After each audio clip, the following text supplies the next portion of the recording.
Lectura de la lección del día lunes, 11 de noviembre. El testimonio de María. 6 días antes de la Pascua, Jesús fue a visitar a María, Marta y su hermano Lázaro, a quien Jesús había resucitado. Simón, que había sido curado de la lepra, celebraba una fiesta en agradecimiento por lo que Jesús había hecho por él. Marta servía y Lázaro estaba sentado a la mesa con los invitados. Juan 12, 1 al 8.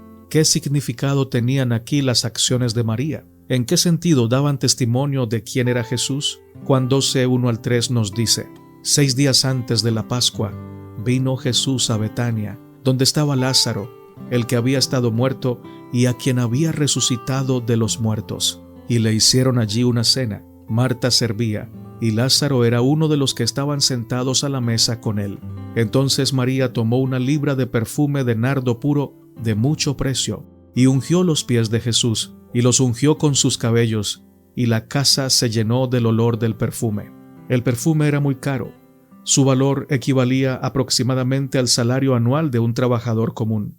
María probablemente trajo este regalo como expresión de gratitud al Salvador por el perdón de sus pecados y por la resurrección de su hermano. Su intención era que sirviera algún día para el entierro de Jesús. Pero, al enterarse de que pronto sería ungido rey, decidió ser la primera en rendirle honores. María probablemente no tenía intención de que se notara su gesto, pero Juan señala que la casa se llenó de la fragancia del perfume. Judas respondió con una rápida reprimenda, afirmando que el perfume debía haberse vendido para dar el dinero resultante a los pobres. Jesús tranquilizó inmediatamente a María, diciendo: «Déjala, porque a los pobres siempre los tendrán con ustedes, pero a mí no siempre me tendrán». Juan 12, 7 y 8.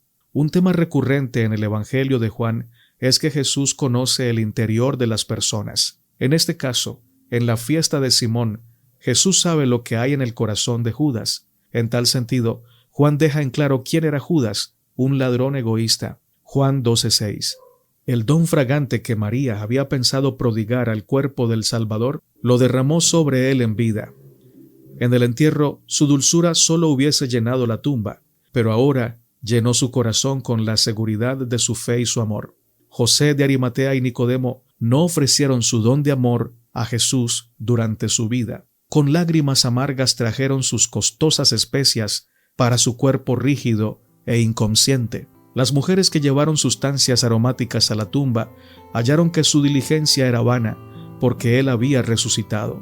Pero María, al derramar su ofrenda sobre el Salvador, mientras él era consciente de su devoción, le ungió para la sepultura, y cuando él penetró en las tinieblas de su gran prueba, llevó consigo el recuerdo de aquel acto, anticipo del amor que le tributarían para siempre aquellos que redimiera. El deseado de todas las gentes, página 528.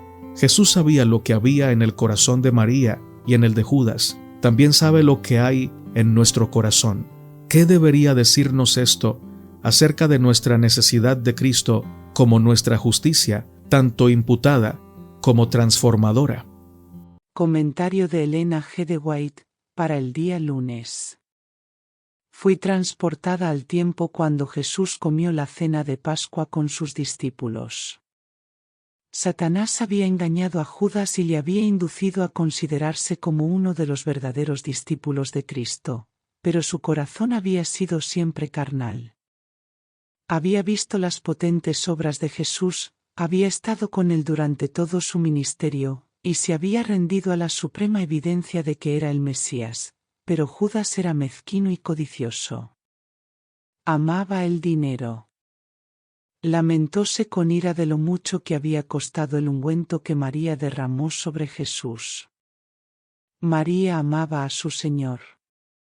Él le había perdonado sus pecados, que eran muchos, y había resucitado de entre los muertos a su muy querido hermano, por lo que nada le parecía demasiado caro en obsequio de Jesús.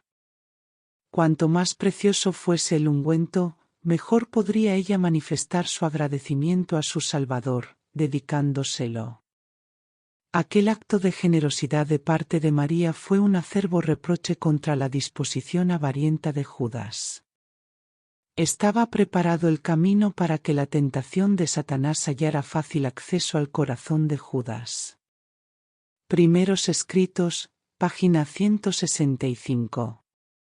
A costa de gran sacrificio personal, había adquirido un vaso de alabastro de nardo líquido de mucho precio para ungir su cuerpo. Pero muchos declaraban ahora que él estaba a punto de ser coronado rey.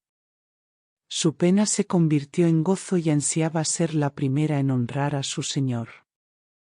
Quebrando el vaso de ungüento, derramó su contenido sobre la cabeza y los pies de Jesús, y llorando postrada le humedecía los pies con sus lágrimas y se los secaba con su larga y flotante cabellera. María no conocía el significado pleno de su acto de amor. No podía contestar a sus acusadores.